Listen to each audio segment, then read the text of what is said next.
બનાસકાંઠામાં પુરવઠા વિભાગના દરોડા કાર્યવાહી સતત ચાલુ છે।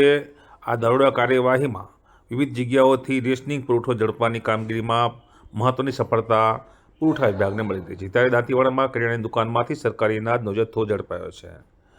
જિલ્લા પુરવઠા અધિકારી અને તેમની ટીમે ઘઉં, ચોખા, ચણા, બાજીના 19 જેટલા કટ્ટા અહીંથી જપ્ત કર્યા છે। પુરવઠા વિભાગે દાંતીવાડામાં કરિયાણાની દુકાનમાં દરોડા પાડીને શંકાસ્પદ 19 કટ્ટા અનાજનો જથ્થો ઝડપી પાડ્યો હતો। કરિયાણાની દુકાનમાં રાખેલો શંકાસ્પદ રાશનના અનાજ વિશે તંત્રના અધિકારીઓ પાસે માહિતી પહોંચી ગઈ, જેના આધારે ત્યાં રેડ કરવામાં આવી હતી।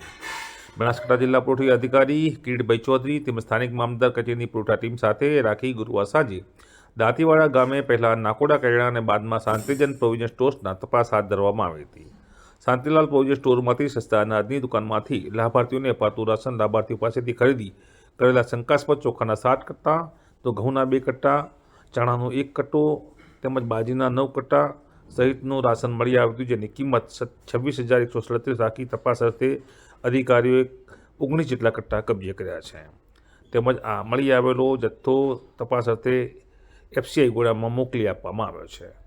આમ જિલ્લા પુરવઠા અધિકારી કિરીટ ચૌધરી અને ટીમ દ્વારા સમગ્ર બનાસકાંઠા જિલ્લામાં કાળાબજાર કરતા તત્વોને નેસ્તનાબૂદ કરવા કાયદાની કડકાઈએ મહત્વની કામગીરી કરવામાં આવી છે, જેમાં તેઓને સફળતા મળી રહી છે।